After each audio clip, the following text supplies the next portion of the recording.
Stay tuned to Kids Corner and set free from all tensions and worries.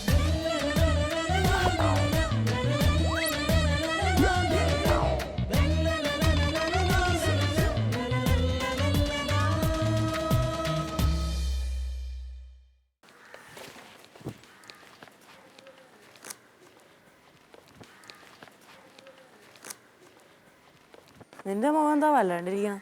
ഇന്നത്തെ exam ഞാൻ പൊട്ടും തീർച്ചയായും. ഇന്നത്തെ എക്സാം നല്ല ഈസി ആയിരുന്നല്ലോ.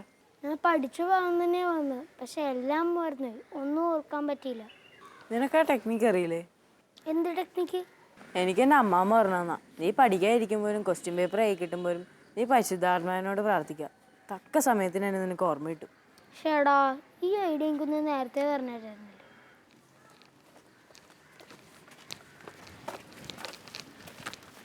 Price God. ഇന്നത്തെ കിഡ്സ് കോർണറിലേക്ക് എൻ്റെ എല്ലാ കൂട്ടുകാർക്കും സ്വാഗതം. ഇന്നത്തെ അപ്പുക്കുട്ടൻ്റെയും തോമസുട്ടിൻ്റെയും കോൺവെർസേഷൻ കേട്ട് കഴിഞ്ഞപ്പോൾ നമ്മൾക്കൊരു ടെക്നിക്ക് കൂടെ മനസ്സിലായി അല്ലേ? നമ്മളുടെ ലൈഫിൽ ഏറ്റവും കൂടുതൽ നിങ്ങളുടെ പ്രായത്തിൽ അനുഭവിക്കുന്ന ഒരു പ്രോബ്ലമാണ് പഠിച്ച കാര്യങ്ങൾ മറന്നു പോകുന്നത്. പറ്റാറില്ലേ നിങ്ങൾക്ക്? അപ്പോൾ ഇന്നൊരു ടെക്നിക്ക് നമുക്ക് തോമസുട്ടി പറഞ്ഞു തന്നു. അപ്പോൾ ഞാൻ ശ്രമിക്കുമോ? ഓക്കെ. അപ്പോൾ നമുക്ക് ഇന്നത്തെ എപ്പിസോഡ് തുടങ്ങാം. നിങ്ങൾക്ക് അങ്കിളുടെ അടുത്ത് പോയി നിങ്ങളുടെ ചോദ്യങ്ങൾ ചോദിക്കണ്ടേ? അപ്പോൾ അതിനു മുമ്പ് നമുക്ക് വചനവും സുഗ്രജപവും പഠിക്കാം. ഇന്നത്തെ വചനം ഇതാണ്. വിശുദ്ധ യോഹന്നാൻ എഴുതിയ സുവിശേഷം 14-ാം അധ്യായം 26-ാം വാക്യം. എൻ്റെ നാമത്തിൽ പിതാവ് അയക്കുന്ന സഹായകനായ പരിശുദ്ധാത്മാവ് എല്ലാ കാര്യങ്ങളും നിങ്ങളെ പഠിപ്പിക്കുകയും ഞാൻ പറഞ്ഞിട്ടുള്ളതെല്ലാം നിങ്ങളെ അനുസ്മരിപ്പിക്കുകയും ചെയ്യും. ഒന്ന് റിപ്പീറ്റ് ചെയ്യോ? എൻ്റെ നാമത്തിൽ പിതാവ് അയക്കുന്ന സഹായകനായ പരിശുദ്ധാത്മാവ് എല്ലാ കാര്യങ്ങളും നിങ്ങളെ പഠിപ്പിക്കുകയും ഞാൻ പറഞ്ഞിട്ടുള്ളതെല്ലാം നിങ്ങളെ അനുസ്മരിപ്പിക്കുകയും ചെയ്യും. ഓക്കെ. ഇനി സുകൃതജപം. ജ്ഞാനത്തിന്റെ ഉറവിടമായ പരിശുദ്ധാത്മാവെ ഞങ്ങളുടെ ബുദ്ധിയെ പ്രകാശിപ്പിക്കണമേ. ജ്ഞാനത്തിന്റെ ഉറവിടമായ പരിശുദ്ധാത്മാവെ ഞങ്ങളുടെ ബുദ്ധിയെ പ്രകാശിപ്പിക്കണമേ.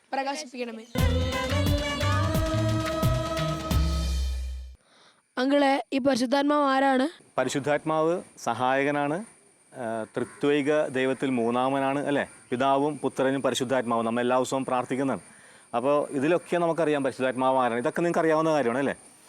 ഇതിനേക്കാളൊക്കെ ഉപരി ദൈവത്തിൻ്റെ സ്നേഹമാണ് പരിശുദ്ധാത്മാവ്.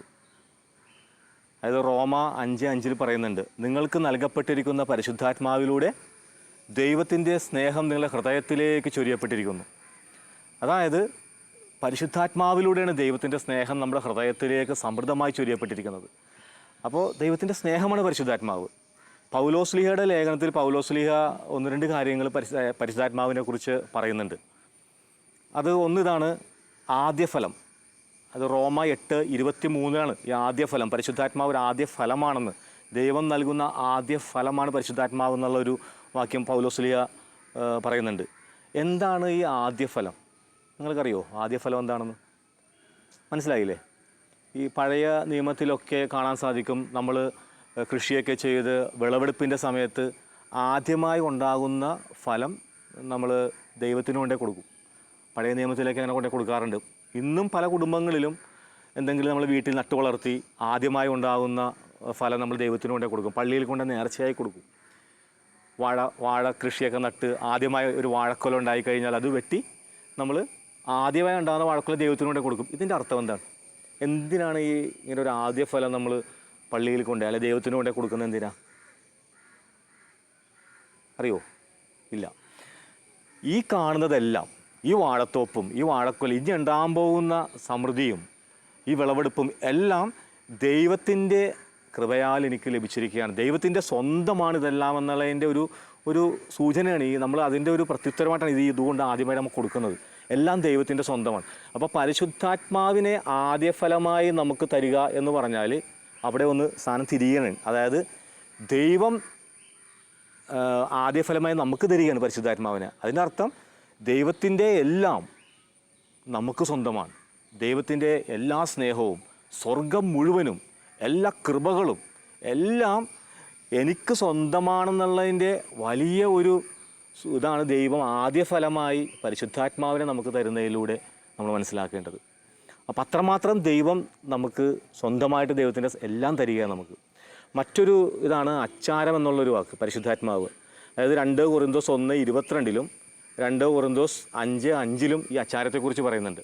1:22 പറയുന്ന ഇതാണ്: ഞാൻ നിങ്ങളുടെ മേൽ എൻ്റെ മുദ്ര പതിപ്പിക്കുകയും പരിശുദ്ധാത്മാവിനെ സമൃദ്ധമായി നിങ്ങളുടെ ഹൃദയത്തിലേക്ക് ചൊരിയുകയും ചെയ്യുമെന്നുള്ളൊരു വാക്യമാണ് ഈ 2 കൊറിന്തോസ് 1:22 പറയുന്നത്. അപ്പോൾ കർത്താവ് നമ്മളിൽ മുദ്ര പതിപ്പിച്ചിരിക്കുന്നു. എന്താണ് ഈ അച്ചാരം? അച്ചാരം എന്ന് പറഞ്ഞാൽ നിങ്ങൾക്ക് മനസ്സിലാകുന്ന, പക്ഷേ പകിടി എന്നത് എന്താണ് മനസ്സിലായോ? പകിടി ഇല്ല. നമ്മൾ ടോക്കൺ അഡ്വാൻസ് കൊടുക്കും. നമ്മൾ ഏതെങ്കിലും ഒരു ലാൻഡ് മേടിക്കും, വളരെ വിലപ്പെട്ട ഒരു സംഭവം നമ്മൾ മേടിക്കാൻ വേണ്ടി പോകുമ്പോൾ നമ്മൾ അത് സ്വന്തമാക്കുന്നതിന് മുമ്പായിട്ട് നമ്മളൊരു പകുതി കൊടുക്കും, അല്ലെങ്കിൽ ഒരു ടോക്കൺ കൊടുക്കും, ടോക്കൺ അഡ്വാൻസ് കൊടുക്കും. ഈ ടോക്കൺ അഡ്വാൻസ് കൊടുത്തു കഴിഞ്ഞാൽ ആ സ്ഥലം നമുക്ക് സ്വന്തമാണ്. പിന്നെ ആ സ്ഥലത്തിൻ്റെ ഉടമസ്ഥന് അത് വേറെ ആർക്കും കൊടുക്കാൻ പറ്റില്ല. അപ്പോൾ നമ്മളൊരു സംഭവം വളരെ വിലപ്പെട്ടതാണെന്ന് മനസ്സിലായി, എനിക്ക് ഏറ്റവും പ്രഷ്യസ് ആണെന്ന് തോന്നിക്കഴിയുമ്പോൾ ഞാൻ ആ സാധനത്തിന് കൊണ്ടുപോയി ഒരു ടോക്കൺ അഡ്വാൻസ് കൊടുക്കും. ഇതേപോലെ ദൈവം, നമ്മൾ വിലപ്പെട്ടവരാണ് ദൈവത്തിന് മുമ്പിൽ. നമുക്ക് ഓരോരുത്തരും വിലപ്പെട്ടവരാണ്. ഈ വിലപ്പെട്ടവരാണെന്ന് നമ്മളെ സ്വന്തമാക്കുവാനായിട്ട് ദൈവം നൽകുന്ന ഒരു ടോക്കൺ അഡ്വാൻസാണ്, ഒരു അച്ചാരമാണ് പരിശുദ്ധാത്മാവെന്ന് പൗലോസ്ലീഹ പറഞ്ഞു നോക്കുന്നുണ്ട്. അപ്പോൾ ഇതിൽ നിന്നെല്ലാം മനസ്സിലാകുന്നത് പരിശുദ്ധാത്മാവ് നമ്മളിലേക്ക് സമൃദ്ധമായി ദൈവം ചൊരിയാൻ ആഗ്രഹിക്കുന്നു. എന്തുകൊണ്ട്? നമ്മൾ വിലപ്പെട്ടവരായതുകൊണ്ട്. ദൈവത്തിൻ്റെ സ്നേഹം നമ്മുടെ ഹൃദയത്തിലേക്ക് സമൃദ്ധമായി ചൊരിയുന്നു പരിശുദ്ധാത്മാവിലൂടെ. അങ്കിളെ, പരിശുദ്ധാത്മാവ് നമ്മളെ എങ്ങനെയൊക്കെ സഹായിക്കുന്നേ? പരിശുദ്ധാത്മാവ് സഹായിക്കുന്നത് യോഹന്നാൻ്റെ സുവിശേഷത്തിൽ 14:26 പറയുന്നുണ്ട്: എൻ്റെ നാമത്തിൽ പിതാവ് അയക്കുന്ന സഹായകനായ പരിശുദ്ധാത്മാവ് നിങ്ങളെ എല്ലാ കാര്യങ്ങളും പഠിപ്പിക്കുകയും ഞാൻ നിങ്ങളോട് പറഞ്ഞിട്ടുള്ള കാര്യങ്ങളെല്ലാം നിങ്ങളെ അനുസ്മരിപ്പിക്കുകയും ചെയ്യും. അപ്പോൾ ഇതിൽ നിന്ന് നമുക്ക് മനസ്സിലാവുന്നത് പരിശുദ്ധാത്മാവ് എങ്ങനെയാണ് നമ്മളെ സഹായിക്കുന്നത്. അവിടെ നിന്ന് എല്ലാം നമ്മളെ പഠിപ്പിക്കും, എല്ലാ കാര്യങ്ങളും നമുക്ക് മനസ്സിലാക്കി തരും. പരിശുദ്ധാത്മാവോട് ചേർന്ന് നിൽക്കുകയാണെന്നുണ്ടെങ്കിൽ തക്ക സമയത്ത് അവിടെ നിന്ന് പറഞ്ഞിരിക്കുന്ന കാര്യങ്ങൾ നമ്മളെ ഓർമ്മപ്പെടുത്തുകയും ചെയ്യും, നമ്മളെ അനുസ്മരിപ്പിക്കുകയും ചെയ്യും. അവിടെ നിന്ന് എന്താ പറഞ്ഞിരിക്കുന്നത്? ഈശോ നമ്മളോട് വചനത്തിലുടനീളം നമ്മൾ ഓരോ സമയത്തും എങ്ങനെയൊക്കെ പ്രതികരിക്കണമെന്നുള്ള എല്ലാം കർത്താവ് വചനങ്ങളിലൂടെ പറഞ്ഞു തന്നിട്ടുണ്ട്, അല്ലേ? ഒരു കരണത്തടിക്കുന്നവന് മറുകരണം കാണിച്ചു കൊടുക്കുക, നിൻ്റെ കൂടെ 1 മൈൽ നടക്കുവാൻ ആഗ്രഹിക്കുന്നവൻ്റെ കൂടെ 2 മൈൽ നടക്കുക, ആർക്കെങ്കിലും ദാഹിക്കുന്നെങ്കിൽ എൻ്റെ അടുക്കൽ വരിക, ഞാൻ തരുന്ന ജീവൻ്റെ ജലം കുടിച്ചാൽ ഞങ്ങൾക്ക് ഒരിക്കലും ദാഹിക്കുകയില്ല. ഇങ്ങനെ സംതൃപ്തി നൽകുന്നതും സമാധാനം നൽകുന്നതുമായിട്ടുള്ള ഒരുപാട് വചനങ്ങൾ ഈശോ നമ്മളോട് പറഞ്ഞിട്ടുണ്ട്. ഇതെല്ലാം തക്ക സമയത്ത് ഓർമ്മപ്പെടുത്തി തരണം നമുക്ക്, അല്ലേ? സ്കൂളിലൊക്കെ നിങ്ങൾക്കറിയാം, ഇന്നത്തെ കാലഘട്ടത്തിൽ ഹീറോയിസം എന്ന് പറഞ്ഞാൽ എന്താണ്? ഒന്നടിച്ചാൽ തിരിച്ചടിക്കുക, അല്ലേ? ഇന്ന് സിനിമകളിലൂടെ മാധ്യമങ്ങളിലൂടെയൊക്കെ എല്ലാം ഇന്ന് നമുക്ക് കിട്ടുന്നൊരു മെസ്സേജ് അതാണ്: അടിച്ചാൽ തിരിച്ചടിക്കുക, തിരിച്ചടിക്കാത്തവൻ മണ്ടൻ, അല്ലേ? അവന് കഴിവില്ലാത്തവനെന്ന് സമൂഹം മുദ്ര കുത്തും. പക്ഷേ മക്കളെ, യഥാർത്ഥ ഹീറോയിസം എന്താണ്? ക്ഷമിക്കുക എന്നുള്ളതാണ്. അടിക്കുന്നവന് മറുകരണം കൂടി കാണിച്ചു കൊടുക്കുക, അവന് വേണ്ടി പ്രാർത്ഥിക്കുക. ഇതത്ര എളുപ്പമുള്ള കാര്യമൊന്നുമല്ല, അല്ലേ? ഇന്ന് സ്കൂളുകളിലൊക്കെ അടിക്ക് തിരിച്ചടിക്കാനായിട്ട് കൊട്ടേഷൻ സംഘങ്ങളൊക്കെ ഉണ്ടെന്ന് പറഞ്ഞു കേട്ടുന്നുണ്ട് പല സ്ഥലങ്ങളിലും. സ്കൂളുകളിലൊക്കെ യഥാർത്ഥ ഹീറോയിസം അടിക്ക് തിരിച്ചടിയല്ല, അടിച്ചവരോട് ഹൃദയപൂർവ്വം ക്ഷമിക്കുക.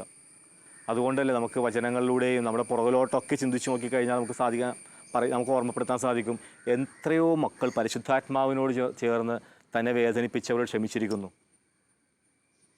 ഗ്രഹാം സ്റ്റെയിൽസിനെ ചുട്ടുകരിച്ചു കൊന്ന് സാമൂഹ്യ ദ്രോഹികൾ, പക്ഷേ അവരോട് ഗ്രഹാം സ്റ്റെയിൽസിൻ്റെ ഭാര്യ ഹൃദയപൂർവ്വം ക്ഷമിച്ചു. എങ്ങനെ സാധിക്കുന്നത്? പരിശുദ്ധാത്മാവ് വന്നു കഴിയുമ്പോൾ സത്യത്തിൻ്റെ പൂർണ്ണതയിലേക്ക് നമ്മളെ നയിക്കും. അതേപോലെ പഠിച്ച കാര്യങ്ങൾ നിങ്ങൾ പരിശുദ്ധാത്മാവിനോട് ചേർന്നൊന്ന് പഠിച്ചു നോക്കിയേ. പരീക്ഷയ്ക്ക് പഠിക്കുന്നതിന് മുമ്പ് പരിശുദ്ധാത്മാവിനോടൊന്ന് പ്രാർത്ഥിക്കുക. എക്സാം ഹോളിലേക്ക് കയറുമ്പോൾ പരിശുദ്ധാത്മാവിനോട് പ്രാർത്ഥിക്കുക. തക്ക സമയത്ത് പഠിച്ചത് നിങ്ങൾക്ക് ഓർമ്മപ്പെടുത്തി തരും പരിശുദ്ധാത്മാവ്. പാപവും പുണ്യവും വേർതിരിച്ചറിയുവാനായിട്ട് പരിശുദ്ധാത്മാവ് നമ്മളെ സഹായിക്കും. നിങ്ങൾ കൂട്ടുകാരോടൊത്തൊക്കെ ഇങ്ങനെ നടക്കുമ്പോഴത്തേക്കും എന്താണ് തെറ്റ്, എന്താണ് പുണ്യം, ഞാൻ എങ്ങനെയാണ് നടക്കേണ്ടത്, ഒരു ജംഗ്ഷനിലെത്തുമ്പോൾ എങ്ങോട്ട് പോകണം, ഏത് വഴിയിലേക്കാണ് തിരിയേണ്ടത്, എല്ലാം പരിശുദ്ധാത്മാവ് നമ്മളെ പഠിപ്പിക്കുകയും നയിക്കുകയും ചെയ്യും. അപ്പോൾ ഇങ്ങനെയാണ് പരിശുദ്ധാത്മാവ് നമ്മളെ സഹായിക്കുന്നത്. പരിശുദ്ധാത്മാവിനനുസരിച്ച് ജീവിച്ചാൽ നമ്മുടെ ജീവിതത്തിന് എന്തൊക്കെ മാറ്റങ്ങളാണ് ഉണ്ടാവുക? അപ്പോസ്തല പ്രവർത്തനം 1-ാം അധ്യായം 8-ാം വാക്യത്തിൽ പറയുന്നുണ്ട്, പരിശുദ്ധാത്മാവ് നിങ്ങളുടെ മേൽ വന്നു കഴിയുമ്പോൾ നിങ്ങൾ ശക്തി പ്രാപിക്കും. അപ്പോൾ നമ്മളിൽ ആത്മാവിൻ്റെ ശക്തി നിറയുവാനായിട്ട് പരിശുദ്ധാത്മാവ് വന്നു കഴിഞ്ഞാൽ നമ്മൾ ശക്തരാകും. എന്ത് പ്രതിസന്ധികളെയും തരണം ചെയ്യുവാനായിട്ട് ദൈവാത്മാവ് നമ്മളെ ശക്തിപ്പെടുത്തും. അല്ലേ, നമ്മുടെ ജീവിതത്തിൽ ഒരുപാട് പ്രതിസന്ധികളുണ്ട് അല്ലേ. വീട്ടിൽ ഉള്ള പഠനത്തിൽ ഒരുപാട് മേഖലകളിൽ നമുക്ക് പ്രശ്നങ്ങളുണ്ട്. ഇവിടെയൊക്കെ നമുക്ക് ഇതിനെയൊക്കെ അതിജീവിക്കുവാൻ വേണ്ടുന്ന വലിയ ശക്തി പരിശുദ്ധാത്മാവ് വന്നു കഴിയുമ്പോൾ നമുക്ക് സാധിക്കും. മറ്റൊരു ഇതിൽ പറയുകയാണെങ്കിൽ ഓരോ വിശുദ്ധരും പരിശുദ്ധാത്മാവിൻ്റെ മാസ്റ്റർ പീസുകളാണ്. ഓരോ വിശുദ്ധരും. നിങ്ങൾക്കറിയാമല്ലോ മൈക്കലാഞ്ചലോനെ കുറിച്ച്. ലോക പ്രശസ്തനായ ആർട്ടിസ്റ്റാണ് അല്ലേ മൈക്കലാഞ്ചലോ. കൊത്തിയിരിക്കുന്ന ശില്പങ്ങൾ വളരെ പ്രശസ്തമാണ്. കരിങ്കല്ലുകളിൽ നിന്ന് ജീവനുള്ള ശില്പങ്ങളെ മൈക്കലാഞ്ചലോ കൊത്തി രൂപപ്പെടുത്തിയെടുക്കും. ഇതുപോലെ പരിശുദ്ധാത്മാവിനനുസരിച്ച് നമ്മൾ ജീവിച്ചു കഴിഞ്ഞാൽ പരിശുദ്ധാത്മാവ് നമ്മളെ ഇങ്ങനെ കൊത്തി മിനുക്കി നല്ല ഭംഗിയുള്ള മക്കളായിട്ട് നമ്മൾ രൂപപ്പെടുത്തും. ഓരോ വിശുദ്ധരും പരിശുദ്ധാത്മാവിൻ്റെ മാസ്റ്റർ പീസുകളാണ്. നിങ്ങളൊന്ന് ഓർത്ത് നോക്കിയാൽ വിശുദ്ധ മരിയ ഗൊറേറ്റി പരിശുദ്ധാത്മാവ് ഉള്ളിലുള്ളതുകൊണ്ട് അല്ലേ തന്നെ കൊലപ്പെടുത്തുവാനായി കുത്തിയ അലക്സാണ്ട്രിയോട് ക്ഷമിക്കുവാനായിട്ട് സാധിച്ചത്. ഞാൻ പൂർണ്ണമായും ക്ഷമിക്കുന്നു എന്ന് പറയാനായിട്ട് മരിയ ഗൊറേറ്റിക്ക് സാധിച്ചത് പരിശുദ്ധാത്മാവ് ഉണ്ടായിരുന്നുകൊണ്ടാണ്. ജോൺ മരിയ വിയാനി വിശുദ്ധ ലോകം മണ്ടനെന്ന് വിളിച്ച ആളാണ്. ഇപ്പോൾ നമ്മൾ വിശുദ്ധ ജോൺ മരിയ വിയാനി എന്ന് പറയുന്നത് എന്തുകൊണ്ടാണ്? പരിശുദ്ധാത്മാവ് ആ വിശുദ്ധനെ പഠിപ്പിച്ചു പല കാര്യങ്ങളും. ഇങ്ങനെ ഓരോ വിശുദ്ധരെ എടുത്തു നോക്കിക്കഴിഞ്ഞാൽ അൽഫോൻസാമ ആ കാലഘട്ടത്തിൽ മഠത്തിലുള്ളവരെല്ലാവരും പുച്ഛത്തോടുകൂടി അല്ലേ നോക്കിയിരുന്നൊരു വ്യക്തിയാണ് ഈ അൽഫോൻസാമ. ഇത്രമാത്രം വേദനകളിലൂടെ കടന്നുപോയി. മഠത്തിലുള്ള പലവരും വേദനിപ്പിച്ചു. പക്ഷേ ഇന്ന് ലോകം ആദരവോടുകൂടി അൽഫോൻസാമയെ നോക്കിക്കാണുന്നു. അപ്പോൾ പരിശുദ്ധാത്മാവിൻ്റെ മാസ്റ്റർ പീസുകളാണ് ഓരോ വിശുദ്ധരും. ഫ്രാൻസിസ് അസീസി അല്ലേ ലോകം ഭ്രാന്തനെന്ന് വിളിച്ചതാ. ആത്മീയ ഭ്രാന്ത് പിടിച്ച് നടക്കുന്ന വ്യക്തിയെന്ന് ഫ്രാൻസിസിയെ നോക്കി വിളിച്ചു. ആ നാവുകളിൽ നിന്ന് കൂപ്പുകൈകളോടുകൂടി ഫ്രാൻസിസ് അസീസിയെ വണങ്ങുന്നു. ഇതൊക്കെ നമുക്ക് കാണിച്ചു തരുന്നത് പരിശുദ്ധാത്മാവിനോട് ചേർന്നാണ് നമ്മൾ ജീവിക്കുന്നതെങ്കിൽ നമ്മളെ കൊത്തി രൂപപ്പെടുത്തി മിനുക്കി വിശുദ്ധ മക്കളാണ് ദൈവ മക്കളെപ്പോലെ ജീവിക്കുവാനായിട്ട് പരിശുദ്ധാത്മാവ് നമ്മളെ സഹായിക്കും. പരിശുദ്ധാത്മാവ് നമ്മുടെ ഹൃദയത്തിൽ വന്നു കഴിഞ്ഞാൽ നമ്മൾ ദൈവമകനായി മാറും, ദൈവമകളായി നമ്മൾ മാറും. അങ്കിളെ, ഈ പരിശുദ്ധാത്മാവ് ആരാണെന്നും ഈ പരിശുദ്ധാത്മാവ് നമ്മളെ എങ്ങനെ സഹായിക്കുന്നെന്നും മനസ്സിലായി. ഇനി ഈ പരിശുദ്ധാത്മാവിനെ സ്വന്തമാക്കാൻ നാം എന്ത് ചെയ്യണം? മക്കളെ, പരിശുദ്ധാത്മാവ് നമ്മുടെ ഹൃദയത്തിലുണ്ട് അല്ലേ. മാമോദീസ വഴിയും സ്ഥൈര്യലേപനം വഴിയും അതേപോലെ ഓരോ പ്രാവശ്യം നമ്മൾ വിശുദ്ധ കുർബാനയൊക്കെ സ്വീകരിക്കുമ്പോൾ പരിശുദ്ധാത്മാവിനെ നമ്മൾ നിറയുക. നമ്മുടെ ഹൃദയത്തിൽ പരിശുദ്ധാത്മാവ് നിറഞ്ഞിരിക്കുന്നുണ്ട് ഒരു തീക്കനൽ പോലെ. പക്ഷേ ഇത് പലപ്പോഴും നമുക്ക് അനുഭവപ്പെടുന്നില്ല. കാരണം എന്താണ്? പലപ്പോഴും നമ്മൾ തെറ്റുകളൊക്കെ ചെയ്ത് പാപങ്ങളൊക്കെ ചെയ്ത് ഈ തീക്കനലിൻ്റെ മേളിൽ ചാരം വന്ന് മൂടിക്കിടക്കും അല്ലേ. അമ്മമാർ പഴയ അടപ്പൊക്കെ കത്തിക്കുവാനായിട്ട് ഈ ചാരമൊക്കെ ഊതി മാറ്റി ഇങ്ങനെ കുഴൽ വെച്ച് ഊതി കനൽ കത്തിക്കുന്നൊരു രംഗങ്ങളൊക്കെ ഓർമ്മയുണ്ടോ? അതേപോലെ നമ്മൾ നമ്മുടെ ഹൃദയത്തിലുള്ള പരിശുദ്ധാത്മാവിനെ നമ്മളിങ്ങനെ പാപക്കറകളൊക്കെ മാറ്റി ചാരമൊക്കെ മാറ്റി ഒന്ന് ഊതി കത്തിച്ചാൽ മതി. പരിശുദ്ധാത്മാവ് നമ്മുടെ ഹൃദയത്തിലുണ്ട്. ഈ പരിശുദ്ധാത്മാവിനെ ഉപയോഗിച്ച് നമ്മൾ പ്രാക്ടീസ് ആകണം. എൻ്റെ മനസ്സിലിപ്പോൾ ഒരു ഉദാഹരണം വരികയാണ്. ഒരു അച്ഛൻ പറഞ്ഞതാണ്. അച്ഛനിങ്ങനെ ഹൈ റേഞ്ചിലൂടെ പോകുമ്പോഴത്തേക്കും പെട്ടെന്ന് വഴി ബ്ലോക്കായി. നോക്കുമ്പോഴത്തേക്കും വലിയ മരത്തടികൾ വീണ് കിടക്കുകയാണ്. അപ്പോൾ ഇത് വണ്ടികളിലേക്ക് കയറ്റുക. 2-3 പേരേ ഉള്ളൂ. അപ്പോൾ വലിയ മരത്തടി വണ്ടിയിലേക്ക് കയറ്റണം. അപ്പോൾ അച്ഛനോട് പറഞ്ഞ് ഇപ്പം തന്നെ വിടാമെന്ന് പറഞ്ഞു. അപ്പോൾ അച്ഛനോർത്ത് ഈ 2-3-4 പേരും കൂടി ഇത്ര വലിയ മരത്തടി കയറ്റാനായിട്ട് മണിക്കൂറുകളെടുക്കും. പക്ഷേ അവർ പറഞ്ഞതുപോലെ തന്നെ 1-2 മിനിറ്റ് കൊണ്ട് അവർ ടക്കെന്ന് പറഞ്ഞുകൊണ്ട് ഈ മരത്തടി വണ്ടിയിലേക്ക് കയറ്റുകയാണ്. അവർക്കത് പ്രാക്ടീസാണ്. അവർക്കത് വളരെ പെട്ടെന്ന് തന്നെ അവർക്ക് ചെയ്യാൻ സാധിച്ചു. നല്ല മെയ് വഴക്കത്തോടു കൂടിയുള്ള ചില അഭ്യാസങ്ങളൊക്കെ നമ്മൾ കാണാറുണ്ട് അല്ലേ. നമ്മൾ അത്ഭുതപ്പെട്ടു പോകും ഇതെങ്ങനെ ഇവർ ചെയ്യുന്നു എന്നുള്ളത്. പരിശുദ്ധാത്മാവിൻ്റെ പ്രചോദനം അനുസരിച്ച് അവനോട് ചേർന്ന് അവൻ പറയുന്ന പരിശുദ്ധാത്മാവ് ഒരു വ്യക്തിയാണ്. നമ്മളെപ്പോൾ നമ്മൾ പരിശുദ്ധാത്മാവ് എൻ്റെ കൂടെ വരണമേ, എന്നെ സഹായിക്കണമേ എന്ന് പറയുമ്പോൾ പരിശുദ്ധാത്മാവ് നമ്മളെ സഹായിക്കും. അത് നമ്മൾ പരിശുദ്ധാത്മാവുമായിട്ട് നമ്മൾ ഐക്യപ്പെടണം. ഒരു ഹാർമണി വരണം നമ്മുടെ ജീവിതത്തിൽ. അത് നമ്മൾ നിരന്തരമായിട്ടുള്ളൊരു പ്രാക്ടീസ്. എല്ലാ ദിവസവും രാത്രി കിടക്കുമ്പോൾ പരിശുദ്ധാത്മാവിനോട് പ്രാർത്ഥിക്കണം. രാവിലെ എഴുന്നേൽക്കുമ്പോൾ പരിശുദ്ധാത്മാവേ എൻ്റെ കൂടെ ഉണ്ടാകണമേ, നല്ല വഴികളിലൂടെ മാത്രം സഞ്ചരിക്കുവാൻ പരിശുദ്ധാത്മാവെ എന്നെ സഹായിക്കണമേ, നല്ല കൂട്ടുകെട്ടിലേക്ക് മാത്രം എന്നെ നയിക്കണമേ. അപ്പോൾ പരിശുദ്ധാത്മാവ് നമുക്ക് പറഞ്ഞു തരും, മകനെ അത് നിനക്ക് പറ്റിയ കൂട്ടുകെട്ടല്ല, ആ ഫ്രണ്ട്ഷിപ്പ് നീ മാറ്റി. പരിശുദ്ധാത്മാവ് നമ്മുടെ ഉള്ളിൽ നിന്ന് ഇങ്ങനെ പറയും. അത് നമ്മൾ ചെവി കൊടുക്കണം, അപ്പോൾ നമുക്ക് കേൾക്കുവാൻ സാധിക്കും. അതേപോലെ എന്ത് തെറ്റ് ചെയ്യുമ്പോഴും പരിശുദ്ധാത്മാവ് നമ്മുടെ ഉള്ളിൽ നിന്ന് മന്ത്രിക്കും, മകനെ മകളെ അത് ചെയ്യരുത്, അത് നിനക്ക് ആപത്താണ്. പക്ഷെ നമ്മൾ പലപ്പോഴും എന്ത് ചെയ്യും? അത് നമ്മൾ കേൾക്കില്ല. കാര്യം എന്താണ്? നമുക്കറിയില്ല ഇത് പരിശുദ്ധാത്മാവ് എന്നോട് പറയണേന്ന് നമ്മൾ മനസ്സിലാകില്ല. അപ്പോൾ എന്ത് ചെയ്യും? നമ്മൾ ലോകത്തിൻ്റെ സ്വരം എപ്പോഴും കേൾക്കുന്നത്. അത് ചെയ്യടാ, ഒന്ന് ടേസ്റ്റ് ചെയ്ത് നോക്കിയാൽ എന്താ കുഴപ്പം? ഒന്ന് കുറച്ച് നേരം ഒരു ഫ്രണ്ട്ഷിപ്പൊക്കെ ആയിട്ടൊക്കെ നടന്നാൽ എന്താ കുഴപ്പം? അത് കുഴപ്പമില്ല, ഒരു സുഖമൊക്കെ ഉണ്ടല്ലേ പാപം ചെയ്യുന്നില്ല, അത് ചെയ്യുന്ന ലോകം പറയും. അപ്പോൾ പരിശുദ്ധാത്മാവ് പറയുന്നത് പലപ്പോഴും നമുക്ക് കേൾക്കാൻ സാധിക്കില്ല. അപ്പോൾ നമ്മൾ ഏറ്റവും കൂടുതൽ ശ്രദ്ധിക്കേണ്ടത് പരിശുദ്ധാത്മാവിൻ്റെ പ്രചോദനം അനുസരിച്ച് ജീവിക്കുന്ന മക്കളായിട്ട് നമുക്ക് മാറാം. ഓരോ ദിവസവും ഓരോ നിമിഷവും ആത്മാവ് നൽകുന്ന പ്രചോദനം അനുസരിച്ച് അതെല്ലാ ദിവസവും നമ്മൾ പ്രാക്ടീസ് ചെയ്യണം, അല്ലേ? ചെയ്താണ് നമ്മളുടെ ഒരു സ്വഭാവമായി മാറുന്നത്. നമ്മളുടെ ഒരു ഡെയിലി ഉള്ള നമ്മളുടെ ഒരു ദിനചര്യയായിട്ടിത് മാറും. പരിശുദ്ധാത്മാവ് അത്രമാത്രം നമ്മളുടെ കൂടെ ആയിരിക്കാൻ ആഗ്രഹിക്കുന്ന ഒരു ആത്മാവാണ്. നമ്മളുടെ ഏറ്റവും അടുത്ത സുഹൃത്തായിട്ട് നമുക്ക് കൂടെ കൊണ്ടു നടക്കാവുന്ന ഒരു വ്യക്തിയാണ് പരിശുദ്ധാത്മാവ്. എപ്പോഴും നമ്മുടെ കൂടെ കൂട്ടണം. ഒറ്റക്കായിരിക്കുമ്പോഴും കൂട്ടുകാരോടൊത്ത് നടക്കുമ്പോഴും ഒക്കെ പരിശുദ്ധാത്മാവിനെ കൂടെ കൊണ്ട് നടന്ന് മുല്ലപ്പൂമ്പൊടി ഏറ്റ് കിടക്കും, അല്ലേ? കല്ലിന് മുണ്ടൊരു സൗരഭ്യം, ഒരു പഴഞ്ചൊല്ലി കേട്ടിട്ടില്ലേ? അപ്പോൾ പരിശുദ്ധാത്മാവിൻ്റെ ഒരു നമ്മളിൽ നിന്ന് പരിശുദ്ധാത്മാവിൻ്റെ ഒരു സൗരഭ്യം നമ്മളിൽ നിന്ന് പുറത്തു വരണം. അതിന് പരിശുദ്ധാത്മാവിൻ്റെ കൂടെ നടക്കണം, പരിശുദ്ധാത്മാവിൻ്റെ കൂടെ ഉറങ്ങണം, പരിശുദ്ധാത്മാവിൻ്റെ കൂടെ സഞ്ചരിക്കണം, പഠിക്കണം. എന്ത് ചെയ്യുമ്പോഴും പരിശുദ്ധാത്മാവിനോട് നിങ്ങൾ പ്രാർത്ഥിച്ച് ചെയ്തു, നിങ്ങളുടെ ജീവിതം വലിയ വിജയം, സ്വർഗത്തിൽ നിങ്ങൾ വലിയ വിജയികളായിട്ട് നിങ്ങൾ മാറും. അങ്കിളിനോട് സംസാരിച്ച് കഴിഞ്ഞപ്പോൾ നിങ്ങൾക്ക് ഭയങ്കര സന്തോഷമായിട്ടുണ്ടാവും അല്ലേ? നമ്മൾക്കൊരു വലിയ തിരിച്ചറിവായിരുന്നു. നമ്മളുടെ സഹായകൻ നമ്മളുടെ കൂടെ എപ്പോഴും ഉണ്ടായിരുന്നു. പക്ഷെ നമ്മൾക്കത് ഇന്നാണ് മനസ്സിലായത്. അപ്പോൾ ഇനി നമ്മൾ എന്ത് ചെയ്യണം? ആ സഹായകനെ മുറുകെ പിടിക്കണം. ചെയ്യോ? ഓക്കെ, അടുത്തത് നമ്മൾക്കൊരു ആക്ഷൻ സോങ് കാണാം. അപ്പോൾ വചനവും സുകൃജപേറ്റ് പറയാം. വിശുദ്ധ യോഹന്നാൻ എഴുതിയ സുവിശേഷം 14-ാം അധ്യായം 26-ാം വാക്യം.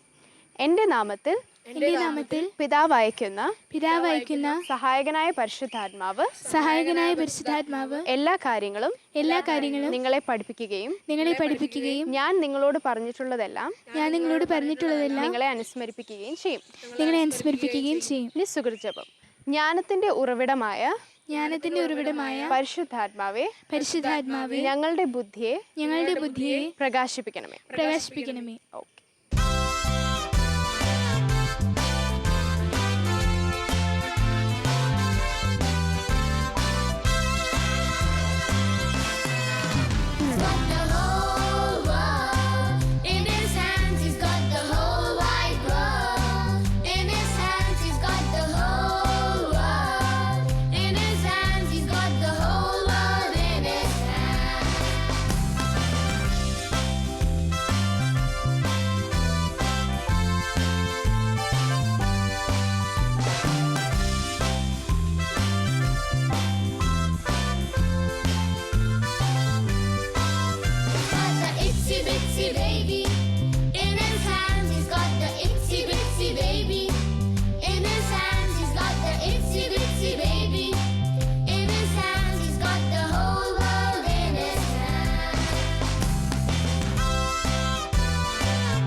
അടുത്തത് അമ്മാമ്മയുടെ അടുത്തേക്ക് പോവാം. അമ്മാമ്മ നിങ്ങൾക്ക് വേണ്ടി കാത്തിരിക്കുകയായിരിക്കും. ഇന്ന് അമ്മാമ്മ പറഞ്ഞുതരാൻ പോകുന്ന കഥ വിശുദ്ധ വിൻസെന്റ് പള്ളോട്ടിനെ കുറിച്ചാണ്. അപ്പോൾ വേഗം വചന സുഖം ഏറ്റു പറയാം. വിശുദ്ധ യോഹന്നാൻ എഴുതിയ സുവിശേഷം 14-ാം അധ്യായം 26-ാം വാക്യം. എൻ്റെ നാമത്തിൽ പിതാവ് അയക്കുന്ന സഹായകനായ പരിശുദ്ധാത്മാവ് എല്ലാ കാര്യങ്ങളും നിങ്ങളെ പഠിപ്പിക്കുകയും ഞാൻ നിങ്ങളോട് പറഞ്ഞിട്ടുള്ളതെല്ലാം നിങ്ങളെ അനുസ്മരിപ്പിക്കുകയും ചെയ്യും. ഓക്കെ, ഇനി സുഹൃജപം. ജ്ഞാനത്തിന്റെ ഉറവിടമായ പരിശുദ്ധാത്മാവേ ഞങ്ങളുടെ ബുദ്ധിയെ പ്രകാശിപ്പിക്കണമേ. ഇന്ന് നിങ്ങൾക്ക് പരിചയപ്പെടുത്താൻ പോകുന്നത് വിശുദ്ധ വിൻസെന്റ് പള്ളോട്ടി അച്ഛനെ. വിശുദ്ധൻ ജനിച്ചത് ഉംബ്രിയയിലെ നോർഡിയോ എന്ന പട്ടണത്തിലാണ്. അപ്പനും അമ്മയും നല്ല ദൈവഭക്തരായിരുന്നു. പീറ്റർ പള്ളോട്ടി അപ്പൻ, അമ്മ മേരി ഡി റോസ. രണ്ടുപേരും നല്ല ദൈവഭക്തരായതുകൊണ്ട് മക്കളും നല്ല ദൈവഭക്തിയിൽ തന്നെ വളർന്നു വന്നു. ഇവർക്ക് 9 മക്കളുണ്ടായിരുന്നു. അതിൽ 6 പേരും വളരെ ചെറുപ്പത്തിൽ മരിച്ചുപോയി. ഉംബ്രിയ നാടിനൊരു പ്രത്യേകതയുണ്ട്. ഇടയ്ക്കിടയ്ക്ക് അവിടെ ഭൂമി കുലുക്കം ഉണ്ടാകാറുണ്ട്. അത് പേടിച്ചിട്ട് അവർ റോമിലേക്ക് കുടിയേറി. അപ്പോൾ വിൻസെൻ്റ് വളർന്നതും പഠിച്ചതും എല്ലാം റോമിലാണ്. ഇവനെന്ത് കിട്ടിയാലും മധുരപലഹാരങ്ങളൊക്കെ കിട്ടിയാൽ തോട്ടത്തിലെ പാവപ്പെട്ട പണിക്കാരുടെ മക്കൾക്ക് വീതിച്ചു കൊടുക്കും. അവരോടുകൂടി കളിക്കുകയും അവരോടുകൂടി ഭക്ഷണം കഴിക്കുകയും അവരോടുകൂടി കൊന്ത ചൊല്ലുകയൊക്കെ ചെയ്യുമായിരുന്നു. അതവന് വളരെ താല്പര്യമായിരുന്നു. അതുപോലെ തന്നെ പള്ളിയിൽ പോകാനും വേദപാഠം പഠിക്കാനും ഒക്കെ വലിയ താല്പര്യമായിരുന്നു.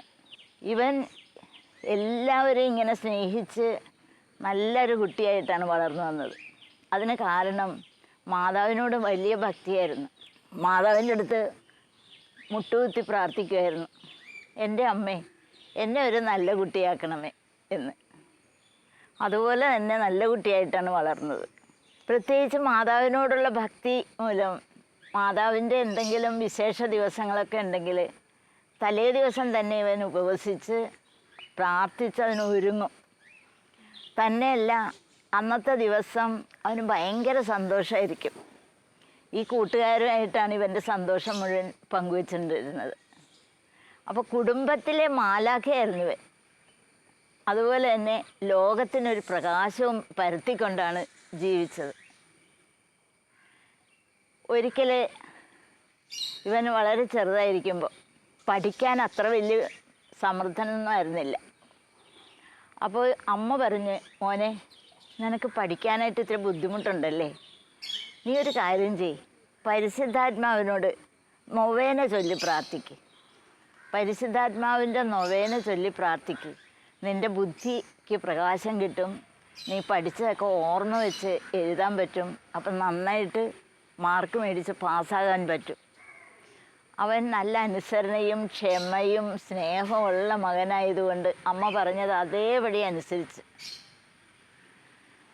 അവൻ അന്ന് മുതൽ പഠിക്കാനായിട്ട് നല്ല ഒരു ഉത്സാഹം തോന്നി. അവൻ പഠനത്തിൽ കേമനായി. ഹൈസ്കൂൾ വിദ്യാഭ്യാസം കഴിഞ്ഞപ്പോൾ അവന് സെമിനാരിയിൽ ചേരണമെന്ന് തോന്നി.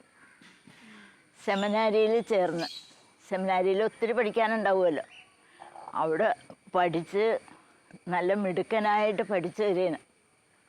അങ്ങനെ റോമൻ യൂണിവേഴ്സിറ്റിയിൽ ദൈവശാസ്ത്ര പണ്ഡിതനായിട്ടുയർന്ന് അത്രമാത്രം പഠനത്തിന് കേമനായി. പക്ഷേ ഇവന് കിട്ടിയ അറിവുകളെല്ലാം ഇവൻ്റെ കൂട്ടുകാർക്കും അതുപോലെ തന്നെ ഇവൻ്റെ സഹചാരികൾക്കും ഒക്കെ പറഞ്ഞു കൊടുക്കുമായിരുന്നു. അവരൊക്കെ അധ്യാപകനായിരുന്നു. ആര്? വിശുദ്ധ വിൻസെൻ്റ് പള്ളോട്ടി. അപ്പോൾ എല്ലാവരുടെയും കണ്ണിലുണ്ണിയായിട്ടാണ് വളർന്നു വന്നത്, ജീവിച്ചത്. അച്ഛനായി കഴിഞ്ഞപ്പോൾ ഒന്നുകൂടി വിശുദ്ധനായിട്ട് ജീവിക്കാൻ സാധിച്ചു. ഈ വിശുദ്ധന് വലിയൊരു അനുഗ്രഹപ്രദമായിട്ടൊരു കാര്യം ഉണ്ടായിരുന്നു. അതായത് മറ്റുള്ളവരുടെ മനസ്സ് കാണാനുള്ളൊരു കഴിവ്. പരിശുദ്ധാത്മാവിൻ്റെ കൃപയിലൊന്നാണത്. പരിശുദ്ധാത്മാവിനോട് പ്രാർത്ഥിക്കുന്തോറും ഇവൻ കൃപകളിൽ നിറഞ്ഞ്. ഒരു ദിവസം ഒരു യുവാവ് മൈതാനത്ത് കളിച്ചുകൊണ്ട് നിൽക്കുകയായിരുന്നു. അപ്പോൾ അച്ഛൻ അതിൽ പോകുമ്പോൾ ഇയാളെ കണ്ട് വിളിച്ചിട്ട് പറഞ്ഞ് ഒന്ന് കുമ്പസാരത്തിനൊന്ന് ഒരുങ്ങെന്ന് പറഞ്ഞു. പിന്നെ കുമ്പസാരത്തിനൊന്ന് ഒരുക്കിയതിന് ശേഷം ഇയാളെ ശരിക്കും കുമ്പസാരിപ്പിച്ച് കഴിഞ്ഞപ്പോൾ ഇയാൾ വീട്ടിലേക്ക് പോവുകയും ചെയ്തു. പക്ഷെ അന്ന് രാത്രി തന്നെ എന്തോ പെട്ടെന്നൊരു അസുഖം വന്ന അയാൾ മരിച്ചു. അപ്പോൾ അച്ഛന് അയാളുടെ ആ അന്ത്യത്തെക്കുറിച്ച് അറിവ് കിട്ടിയിട്ടായിരിക്കണം അച്ഛൻ ഇങ്ങനെ കുമ്പസാരിപ്പിച്ചതും ഇയാളെ സ്വർഗത്തിലേക്ക് അയക്കാൻ വേണ്ടി ഒരുക്കിയത്. അങ്ങനെ ഒരു കഴിവ്, അങ്ങനെ ഒരു കുമ്പസാരത്തിന് തന്നെ നല്ലൊരു വൈഭവം ഉണ്ടായിരുന്നു. അതുപോലെ തന്നെ പിന്നൊരു സംഭവം, അച്ഛൻ്റെ അപ്പൻ ക്യാൻസർ രോഗം മൂലം മരണത്തോട് മല്ലടിച്ച് കിടക്കുകയാണ്. അപ്പോൾ പെട്ടെന്ന് ഇങ്ങനെ മരിക്കുമെന്ന് തോന്നിക്കഴിഞ്ഞപ്പോൾ അപ്പൻ മകനെ വിളിച്ചിട്ട് പറഞ്ഞ്, മോനെ, എനിക്ക് ഈ കുടുംബത്തിൽ ഇനിയും പല കാര്യങ്ങൾ ചെയ്തു തീർക്കാനുണ്ട്. അപ്പോൾ കുറച്ച് നാളുകൂടി ഞാൻ ജീവിക്കണം. അതുകൊണ്ട് നീ എനിക്ക് വേണ്ടി മാതാവിൻ്റെ മധ്യസ്ഥതയിൽ ഒന്ന് പ്രാർത്ഥിക്കുന്നു പറഞ്ഞു. അതുപോലെ തന്നെ അച്ഛൻ 3 മണിക്കൂർ സമയം മുട്ടിൽ നിന്ന് അപ്പന് വേണ്ടി പ്രാർത്ഥിച്ച്. അത്ഭുതകരമായ സൗഖ്യപ്പെടലായിരുന്നു അവിടെ. അപ്പൻ സൗഖ്യപ്പെട്ട്. അപ്പനോട് മകൻ പറഞ്ഞ്, അപ്പോൾ സൗഖ്യം പ്രാപിച്ചിട്ടുണ്ട് കേട്ടോ, ഇനി അപ്പൻ്റെ ജോലി പൂർത്തീകരിക്കുന്നവർ. അങ്ങനെ അപ്പൻ ആ കുടുംബത്തിൽ ചെയ്യാനുണ്ടായ ആ ദൗത്യം പൂർത്തീകരിച്ച് കഴിഞ്ഞ് കുറച്ച് നാൾ കഴിഞ്ഞപ്പോൾ അപ്പനോട് ഒരു ദിവസം അവൻ പറഞ്ഞു, അപ്പോൾ ഇന്നൊന്ന് കുമ്പസാരിച്ച് നന്നായിട്ടൊന്ന് ഒരുങ്ങി കുർബാന സ്വീകരിക്കണം കേട്ടെന്ന് പറഞ്ഞു. അതുപോലെ തന്നെ അപ്പൻ ചെയ്ത്. പിറ്റേ ദിവസം കുർബാന സ്വീകരിച്ച് കഴിഞ്ഞ് അപ്പൻ മരിച്ചു. അപ്പം ജീവിച്ചിരിക്കുമ്പോൾ തന്നെ പല അത്ഭുതങ്ങളും അങ്ങനെ ഈ വിശുദ്ധൻ ചെയ്തിട്ടുണ്ട്. അതുപോലെ തന്നെ കത്തോലിക്ക കൂട്ടായ്മയിൽ, അതായത് പട്ടോളി സഭയായിട്ടത് വളർന്ന്, അതായത് അൽമായരും സന്യസ്തരും വൈദികരും എല്ലാവരും കൂടിയുള്ള ഒരു സഭയാണ് പട്ടോളി സഭ. അതിന്ന് ലോകം എമ്പാടും പല സ്ഥലങ്ങളിലും അത് വ്യാപിച്ചുകൊണ്ടിരിക്കുകയാണ് പട്ടോളി സഭ. പിന്നെ അച്ഛൻ്റെ ഒരു പ്രത്യേകത എന്താണെന്ന് വെച്ചാൽ ഒരു സാധനം നഷ്ടപ്പെടുത്തിയില്ല. എന്ത് സാധനവും ഉപയോഗിക്കാൻ പറ്റിയ വിധത്തിൽ ഉപയോഗിക്കും. അതിനൊരു ഉദാഹരണം എന്താണെന്നോ, പുള്ളിക്കാരൻ്റെ ഒരു ലോഹ 18 കൊല്ലമാണ് ഉപയോഗിച്ചത്. അപ്പോൾ അതുപോലെ തന്നെ എന്ത് സാധനം കിട്ടിയാലും അത് മറ്റുള്ളവർക്ക് തനിക്ക് ഉപയോഗിക്കാൻ പറ്റുമെങ്കിൽ അങ്ങനെ, അല്ലെങ്കിൽ മറ്റുള്ളവർക്ക് അത് കൊടുത്ത് അവരെ സംതൃപ്തിപ്പെടുത്തുക എന്നുള്ളതാണ് അച്ഛൻ്റെ പ്രത്യേകമായിട്ടുള്ള ഒരു കഴിവ്. 1850 മരിച്ചത്. അതിനുശേഷം 1963 വിശുദ്ധൻ എന്ന് നാമകരണം ചെയ്തു. നല്ലൊരു വിശുദ്ധൻ, എല്ലാവർക്കും വേണ്ടി എല്ലാമായിരുന്ന ഒരു വിശുദ്ധൻ. വിശുദ്ധനോട് പ്രാർത്ഥിക്കോ? Praise the Lord.